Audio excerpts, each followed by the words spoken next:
Hey, what's up guys? This is Anthony from Anthony's Customs, and for this review, we are looking at the SH Figuarts Spider-Man, which is just called Spider-Man, but it's the one from the PlayStation game.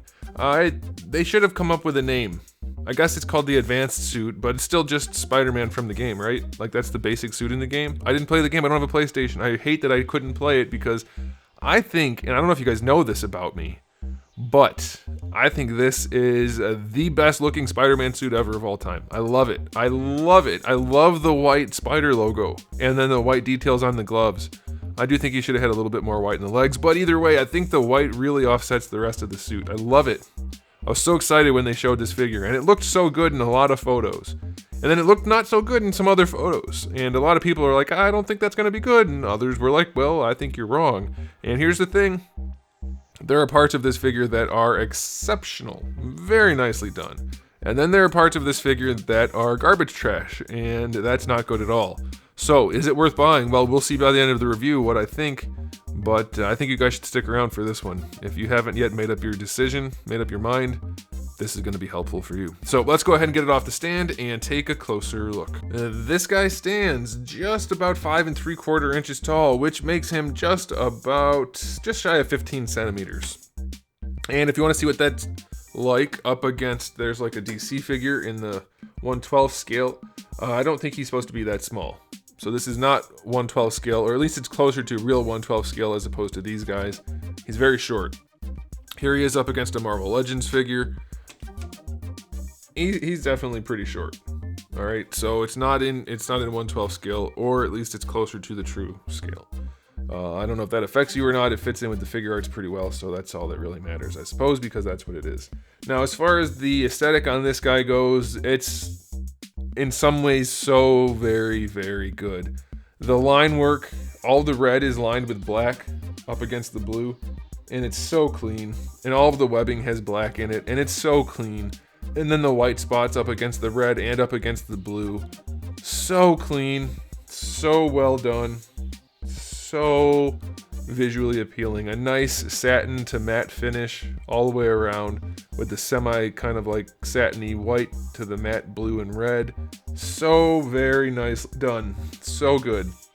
The eyes are slightly metallic. I don't know how I feel about that. As you can see, like right there, the light hitting them, they look like they're kind of glowing white, and it looks great. But then when they don't have the light hitting them, they just look kind of dim and dull because they are a gray technically as opposed to white. So, you know, that's give or take. I kind of like it and I kind of don't. You can decide if you like it or not. But all in all, it's pretty good looking in that regard. Now, here's where this figure has some problems. In a lot of ways, the sculpting is really nice. All of the like spider logo and all that kind of stuff, it's really, really good. The overall anatomy is pretty good, but we have some issues. First of all, is they gave him boobages. He has breasticles. That's not what Spider-Man chests look like. That, like right there, that looks like some boobies. He's got boobies. And the shape of the chest is definitely way closer to a girl in a sports bra than a man with pectoral muscles. He looks like a woman. A lot. Like a whole lot. His chest is very similar to a woman's chest, with breasticles and everything. His hips are relatively wide, and his shoulders are relatively narrow.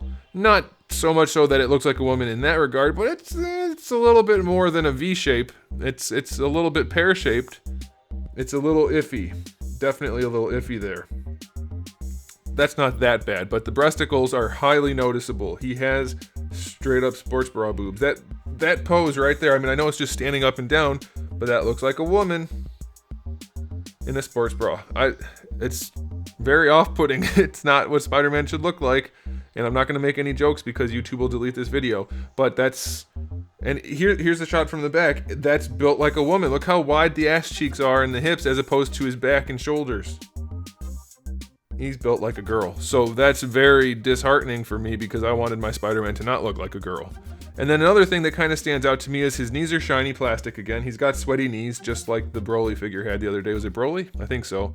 And then also, they, I guess, don't know what kneecaps look like. I don't think he had funny like knee pads in the game. Maybe he did. Correct me if I'm wrong. But that to me just looks like janky-ass kneecaps. So that's a little strange. So that's it for the aesthetics. It is so good in so many ways. Like I personally love so much about this, and objectively, there's so much that's so good. but he looks a lot like a girl. So I don't know what to say. I'm gonna give it a 7, I guess, because it's so good in so many ways. But he looks like a girl, so that's not good. That sucks. All right, as far as accessories go, goodness gracious, do we have a bunch. We have 2 different heads. We have one head where the eyes are just sculpted and they're kind of like the wide open, kind of expressive look. And then we have the other head with the interchangeable eyes. So we have the neutral eyes that come on him in the package. Then we have 2 squintier eyes and 2 even more squintier eyes, I guess. Those 2 are so similar, I don't know why they didn't make something more specific. But we do have a bunch of eyes. We have a little tool for swapping out the eyes. That's helpful. We have a bunch of hands. We have 2 fist hands, 2 gripping hands, 2 thwipping hands, 2 other kind of gripping hands, 2 kind of neutral hands, and then 2 wall crawling hands. Very nicely done all the way around on there. We have a plethora, gaggle of webbing accessories for various different poses and things. We have a little cell phone, I guess, which has almost 0 detail on it, so why'd they bother? I don't know. We have 2 little spider bombs. I have no idea what those are, like smoke balls maybe, I don't know. We have some kind of spider accessory. Again, I didn't play the game. Don't judge me. And then for his back, we have a little plate that covers up the hole in his back. We have a little tuber that pegs into the hole once you remove the plate. That allows him to receive his flight stand, which is not articulated like most of them usually are, but we do get that. And then we do get a magnet that pegs into his back, and that allows him to connect to walls with his back, which is kind of strange, but I can see where it would be useful, very specific for very specific poses. But either way, that's a lot of accessories, including a stand, and I like that a bunch. So accessory-wise, I'm going to give him a 10. That's a really nice batch of accessories. It's really good. All right, on to the articulation, and this is where, like, I can look past him looking like a girl because you can pose that and probably not notice a lot of it, but there's one significant issue here with the art, well, 2 really, but one that's really bad for the articulation. So let's just get into it. First of all, the head is done excellently. Look at that. By the way, remember when I said the Mafex one had a weird thing on his chin, and this one doesn't have it, and it looks so much better. I just want to point that out. But you can look all the way up. It's basically just a Marvel Legends type joint, by the way. But this is the ball part is inside this socket right here. And so, I mean, it looks like it's not, but it's just a ball peg on top of a hinge. So you can get him to look all the way up, pretty far down. And of course, he has a ball peg for the neck, which helps him. But just the head itself is really nice on top of the neck. Even a little bit of attitude, but full rotation, that's fine. We have a butterfly joint for the shoulder, which doesn't really accomplish much. See that? It's not great. It's not great at all. It does have a little bit of play forward or up and down as well, but again, it's minimal. But here's the thing, watch this. Let me raise the arm up for you so I can show you how kind of dynamic posing, this guy's just the best at it.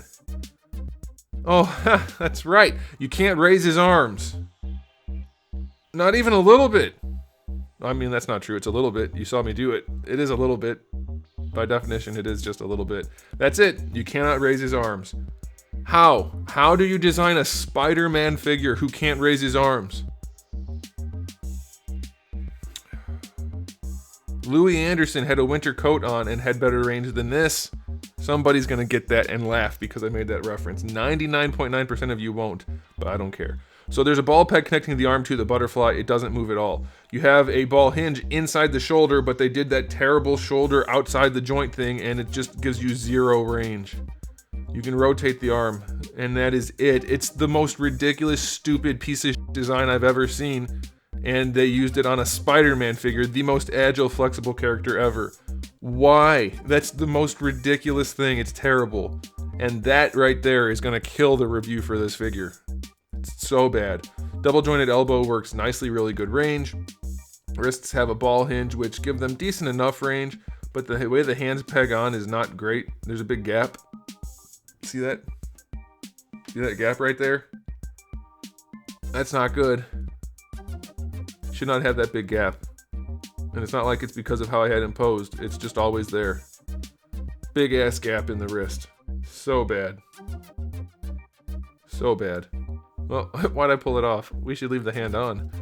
Alright, for the torso, they did some things that are kind of cool. We have, I believe it's a hinge ball peg combo. I can't tell because there's no gapping, but it works pretty nicely. It does lean forward, leans back a little bit, goes side to side. It doesn't go as far side to side as I would like. It kind of snaps back. But if you... Oh, that's weird. I didn't realize it snapped back that much. Okay, well that kind of sucks. It does rotate. This figure's getting worse and worse the more I look at it. I think we just have a single ball peg down here, maybe. Looks like maybe a hinged ball peg. So it gives you a little bit more ab crunch and a little bit of play side to side, but when you lean it forward, it does create a big gap right here. I don't know why they needed to do this. How it, like, separates his... Don't do that. You don't need to do that. It doesn't even look good. Like, why do that? No figure does that. I guess if you leave it just like that, it's not too bad, but that's a really weird design that doesn't really accomplish much. Very strange. So yeah, I take it back. The torso's not that good. I thought it was better. It's not much better than the shoulders. For the hips, it's a lot like our Dragon Ball figures nowadays. Really nice splits. Bring the leg forward and back pretty well. It's not great. His little ass flaps are a little... He's got really wide hips and big butt cheeks. Definitely looks like a woman. Very strange. But you then need to get a thigh swivel. And that's about it. He's got really big hips. He's got birthing hips. Alright, for the knees, we already kind of looked at them, but we have really nice double jointed knees. And for the ankles are turbo. They go back okay, which is fine. That's good. They don't go forward even enough for him to stand properly. You cannot bring that ankle forward. That's terrible. It's Spider-Man. Why is he not flexible? You can rotate it around and get an ankle rocker. That's good. You can't bring the foot forward at all. The toe joint is acceptable, but it's loose. So the ankles are terrible. The hips are pretty good. The torso is not very good. The shoulders are terrible. The neck is pretty good. So about half the articulation sucks. On a Spider-Man figure, that's an egregious problem. That's really not good. So articulation on this guy, even though only half of it sucks, it's a serious issue because it's a Spider-Man figure. Therefore, 3 out of 10. Shoulders and ankles, those are two of the most important pieces of articulation. You can't pose the legs without good ankle articulation, and you can't pose the arms without good shoulder articulation. It's terrible. It's terrible. So that's very disappointing. I can't English, man.